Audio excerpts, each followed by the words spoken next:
Doy la palabra ahora a Estados Unidos de América.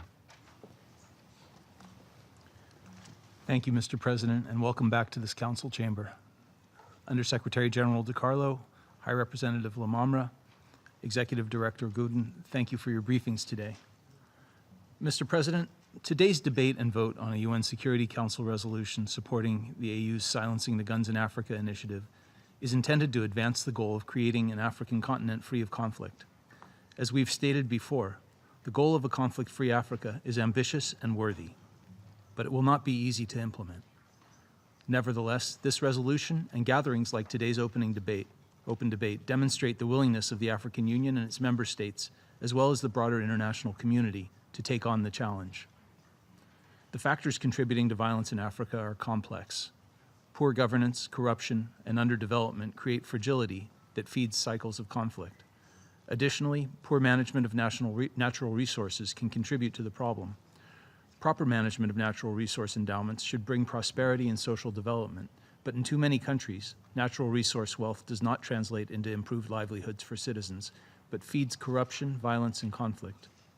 Mr. President, as most other speakers have also noted, trafficking in and circulation and use of small arms and light weapons remain key drivers of conflict in Africa, responsible for a majority of deaths in conflicts.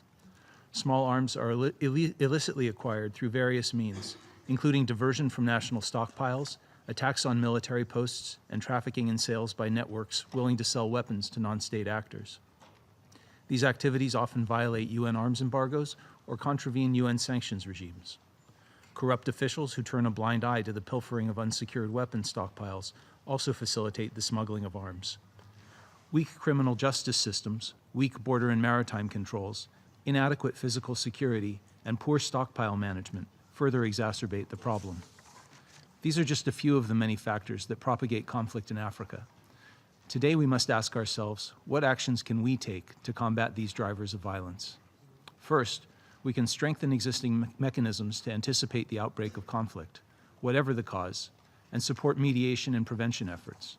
Empowering the Continental Early Warning System by giving additional political weight to its analytical findings and endorsing diplomatic responses that address a potential crisis in its infancy are two critically important examples. Taking action as a result of the warning systems is often politically difficult, but can be key to reducing the potential for violence. Second, states can bilaterally partner with countries across the continent to address arms control in Africa. The United States is assisting Kenya, Tanzania, Rwanda, and Uganda to meet their commitments under the Nairobi Protocol.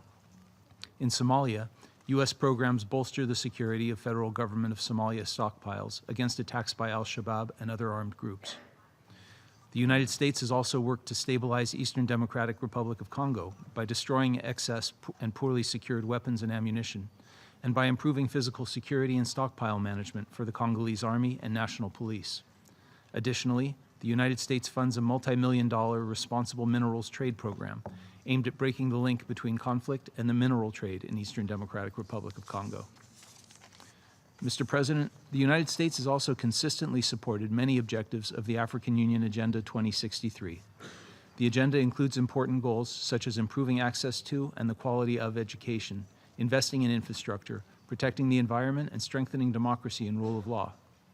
We are concerned, however, by language committing to reduce food imports, which could have a negative impact on food security and may not be consistent with trade obligations of African members of the WTO. We hope to hold further discussions with the AU on this issue.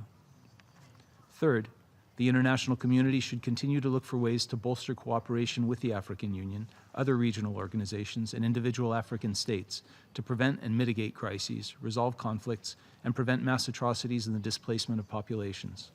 Strong African leadership and commitments to addressing the underlying causes of violence will facilitate this cooperation. Today's resolution is a good example of this type of partnership. Finally, and perhaps most importantly, Mr. President, we can expect governments in Africa to hold each other accountable to provide security to all their citizens, regardless of race and ethnicity, and in a way that respects and values human rights. Societies that promote and protect human rights are more resilient. The United States also recognizes the role of women's empowerment and leadership in preventing conflict. It's particularly troubling when armed state security forces repress and abuse citizens, as we've recently seen in countries such as Zimbabwe, where earlier this year, state security forces were responsible for at least 13 deaths, 600 victims of violence and torture, and at least 600 arbitrary arrests. We call on governments, including in Zimbabwe, to hold accountable those state security forces who misuse their positions to commit human rights abuses and violations. The escalating crisis in the Anglophone regions of Cameroon is also of concern. We urge both sides in the northwest and southwest regions of Cameroon to renounce further violence and to allow unfettered access for humanitarian and healthcare workers. We call for immediate and broad-based reconciliatory dialogue without preconditions between the government of Cameroon and separatists in the northwest and southwest regions.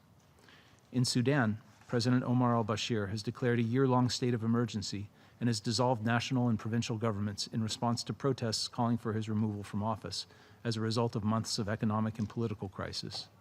At the same time, Sudanese security forces' repressive tactics, including the use of live fire, arbitrary detention, and torture, threaten to further destabilize Sudan.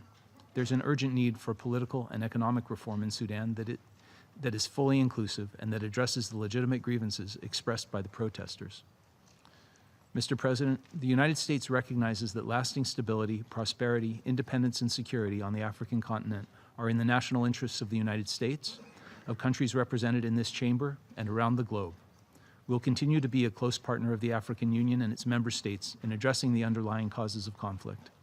With the collective support of the Security Council, we look forward to continuing to work together to silence the guns and end conflict on the African continent.